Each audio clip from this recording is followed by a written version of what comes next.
अस्सलाम वालेकुम दोस्तों, एक बार फिर से हाजिर हूं मैं आप लोगों के लिए सऊदी अरब के बहुत ही इंपॉर्टेंट अपडेट्स लेकर। और दोस्तों आज की इस वीडियो में जो भी अपडेट्स हैं बहुत ज़्यादा इंपॉर्टेंट है, इसलिए इस वीडियो को लास्ट तक जरूर देखिएगा। साथ ही अगर आप चैनल पर नए हैं तो चैनल को सब्सक्राइब करके बेल आइकन को जरूर दबा दीजिएगा।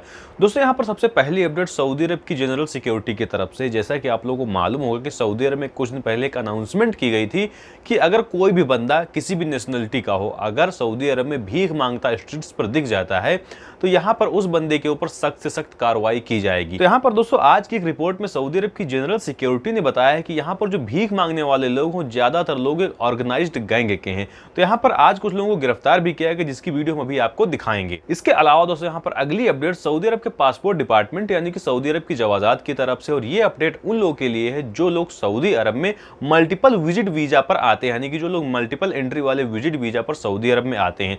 तो यहाँ पर दोस्तों सऊदी अरब की जवाजात ने एक अपडेट की और बताया है कि अब सऊदी अरब के मल्टीपल विजिट वीजा का जो एक्सटेंशन है वो जब तक कि आप लोग एक बार सऊदी अरब से नहीं जाते हैं तब तक कि उसको आप एक्सटेंड नहीं करवा सकते। अगर आप इसको आसान भाषा में समझे तो जैसा कि मान लीजिए अगर अब हम सऊदी अरब में मल्टीपल विजिट वीजा पर आए हैं तो अगर अब हमको इसका एक्सटेंशन करवाना होगा, यानी कि इसको अगर हमें एक्सटेंड करवाना होगा तो सबसे पहले हमको एक बार सऊदी अरब से बाहर जाना होगा, उसके बाद जब हम आएंगे तभी हम इसको एक्सटेंड करवा सकते हैं। इसके अलावा दोस्तों यहाँ पर जवाजात ने उन सारे रूमर्स को भी डिनाई कर दिया है जो कुछ दिनों से सोशल मीडिया पर फैल रहे थे इस वीजा के एक्सटेंशन को लेकर। इसके अलावा दोस्तों यहाँ पर अगली अपडेट सऊदी अरब की मिनिस्ट्री ऑफ हेल्थ की तरफ से, और ये अपडेट दोस्तों कोरोना वायरस के नए वेरिएंट XXB को लेकर है।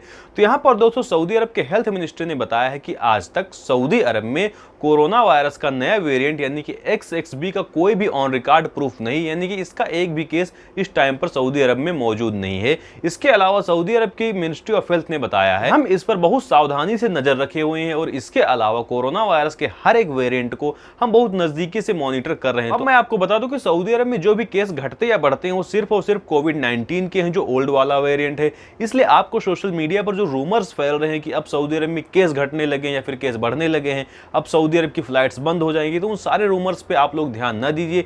ये चीज मैं आपको यहाँ पर इसलिए बता रहा हूँ क्योंकि आजकल मेरे व्हाट्सएप पर भी एक दो मैसेज आ चुके हैं, इसलिए मैं आप लोगों को अभी से इन्फॉर्म कर रहा हूँ। ये सारी अफवाहें हैं, इन पर आप लोग ध्यान न दीजिए। और हाँ, यहाँ पर मिनिस्ट्री ने एक चीज और बताई है कि अगर अभी तक आपने बूस्टर डोज नहीं लिया है तो आप बूस्टर डोज जरूर ले लीजिए। इसके अलावा दोस्तों यहाँ पर अगली अपडेट सऊदी अरब के लेबर लॉ की तरफ से, और ये बहुत ज्यादा इंपॉर्टेंट अपडेट है। यहाँ पर दोस्तों बताया गया है कि अगर आप अपने कफिल से एक बार अपनी रिलेशनशिप को एंड कर लेते हैं और साथ ही में अगर आप अपना जो कॉन्ट्रैक्ट है उसको टर्मिनेट कर लेते हैं तो यहाँ पर आपके पास 60 दिन का टाइम दिया जाता है।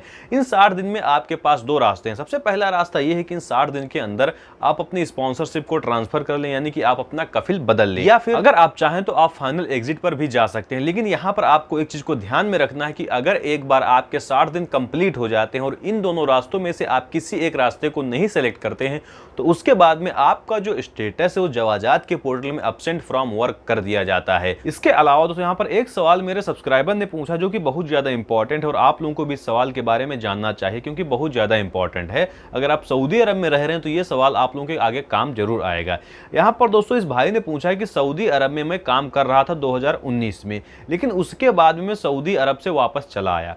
वहां से वापस आने के बाद कुछ रीजंस की वजह से मैं इंडिया में रह गया, मैं वापस नहीं जा पाया सऊदी अरब को।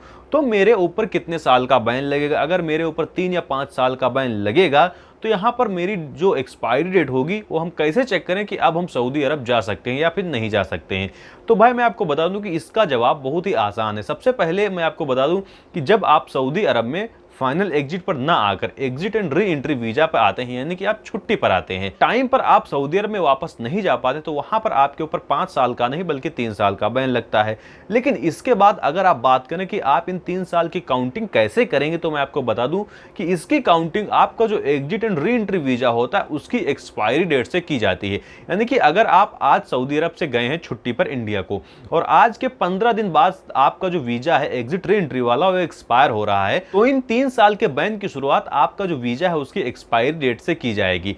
तो आप अभी तक काउंट कर लीजिए कि जब आपका वीजा एक्सपायर हुआ था तब से आज तक आप काउंट कीजिए। अगर ये 3 साल पूरे हो रहे हैं तो सऊदी अरब आ सकते हैं, आपको कोई प्रॉब्लम नहीं होगी। इसके अलावा दोस्तों एक भाई ने और पूछा है कि भाई हम पीसीसी के लिए बहुत ज्यादा परेशान, तो हम क्या करें?